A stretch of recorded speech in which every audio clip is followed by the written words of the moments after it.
Designing stuff from scratch is fun, and kitbashing pre-designed stuff can also be fun. I'm running them through like way too many plugins, and I want to show you just that. So for our main example sound here, we're going to be listening to CTDS2 Hit Explosion Hard Rock. It's a boom sound, kind of an old one. If your company bought you a bunch of boom design libraries, it's probably buried in there somewhere. It's a fine sound, and I want to turn it into a different other fine sound. So it's a pretty long chain. It's going to start off with ZNoise. I'm just going to clean out some of the details and take away some of the noise and add some more modulated, warbly sounds. We're going to follow that up with Solid Flange from Uhbik-F. It's a subtle thing, just adding a little touch of flanging. And then we're going to follow it up with another. This one's the washy flange. Again, it's pretty subtle. If it was turned way up, it'd be like that. And I just want just a touch. Maybe even less than that. That's going to be followed by Filterfreak. We have it on fat mode, and this is just doing a big old sweep.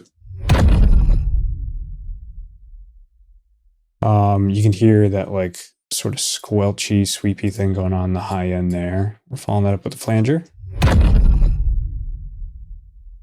Just adding some more movement. Again, it's mixed in pretty subtly. I think flangers can be obvious if you sort of let them ride full blast, but a bunch of them mixed in tastefully just add some nice, subtle, clean modulation.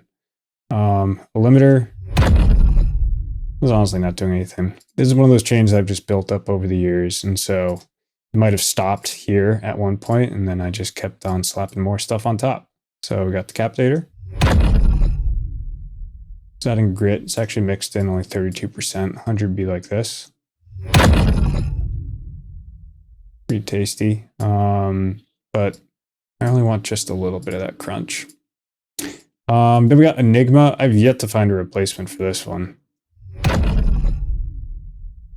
Again, it just adds a lot of like really cool movement. It's kind of like a flanger. I know it's delayed based. I don't know. If someone else has found a suitable replacement for that one, so I don't have to keep using waves. I'm all ears. I've got Phase Mistress. Again, I think it's pretty typical stuff. Just the dirt mode. If it was 100%, it'd be like this. A little like comical sounding, right? But just a little bit of that bubbliness, I think makes all the difference. Then we have Indent. This one's actually giving us quite a lot of headroom, and it's doing clipping on the input stage and the output stage, doing soft clipping in, tube clipping in. There's a wonderful description of what that's actually doing. And then soft clip on the output. I'm just scaling the gain back a little bit to give us more headroom to work and slam it into other things, like Filterfreak.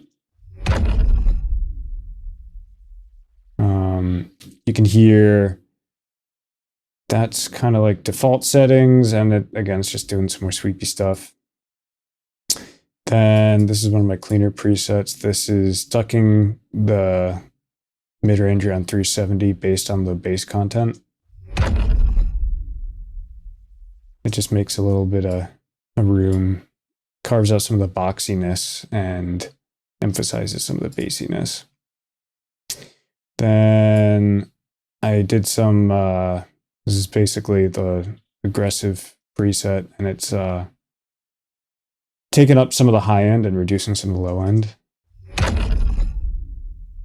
It's doing it via compression instead of just like straight up EQing. And then I completely forgot about this. I'm adding 30 dB of gain. Oh my God.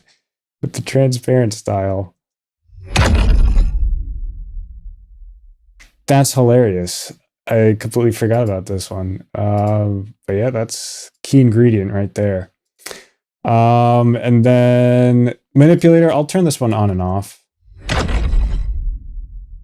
It works pretty well here, but I think sometimes it like latches onto a pitch and it makes this like sort of, you'll hear it later, but it's just unpleasant. But when it doesn't do that, it's great. I have the pitch turned up, the formant turned down, and this little hidden in-between control, which adds some more like almost smooth grains. I have no idea. But it sounds cool. And yeah, just a touch of that mixed in. That 63% feels 100. There, you can hear it lashed onto that sort of like resonant high pitched tone right there. Just unpleasant. So I can keep that dial back. And then slamming it into L3 again at -9.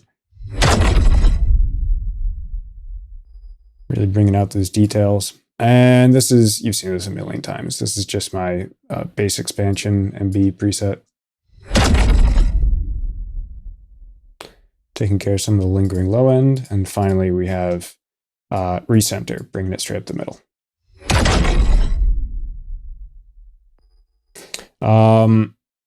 After that, I have a shade preset. This is for doing a particular thing, which is, I'll show you. Without this extra modulator, it's just a tremolo.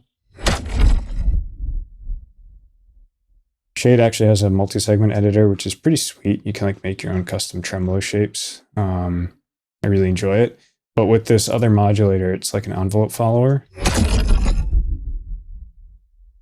You can hear it's basically following the input volume, and when it goes high, it slows down the speed, and then turns down the depth. Sorry, opposite of that. It speeds it up and decreases the depth, and then as it sort of tapers out, you can hear it release a little bit.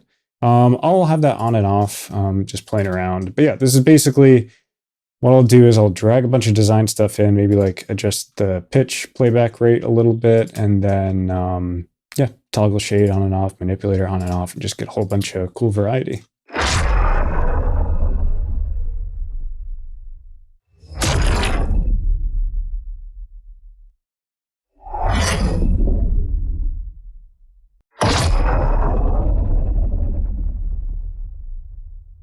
So here I've just got a bunch of those sounds rendered out, and what I'm going to do is run them through Unveil, Unfilter, and Gullfoss to, do the typical spectral rebalancing thing, and trim up the low end and control the sustain a little bit, and also emphasize the transients and give it that closer feel, and make them a little bit brighter as well.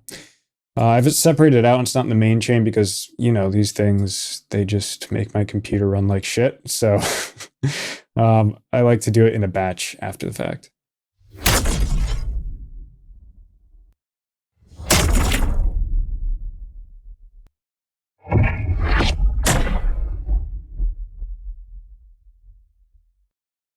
And then just to demonstrate how I might use these in actual design, I've gone ahead and made the sample sound that you heard at the start. And I'll just let you listen to all the individual layers. It's more of what I've just been playing for you, and then I'll walk through the mastering.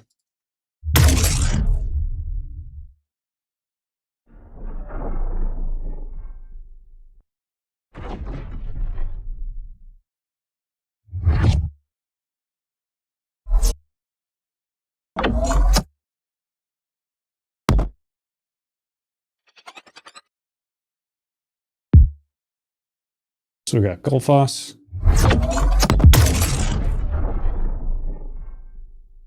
Actually turning down the brightness a little bit. I felt like it was just a little bit too bright. We got Soothe. Again, I think especially in that main transient layer, it gets a little too crunchy. So this is just taming some of the ouchy frequencies in there. Got transient emphasis.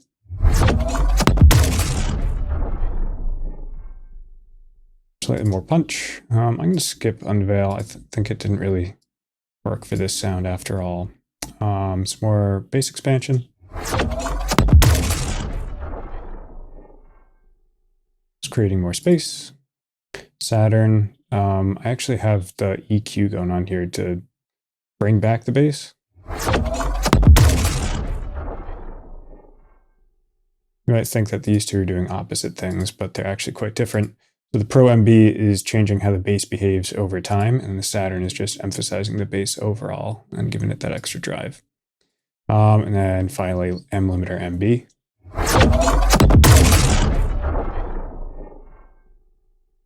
This is doing the ultra maximizer thing, so it's sort of like how L3 works. It's different from Pro L in that it's doing multiband limiting. So again, it's effectively like whitening the spectrum a little bit because the high frequencies that poke out will get compressed more than maybe the low end or vice versa. But I think it just works pretty well for this sound.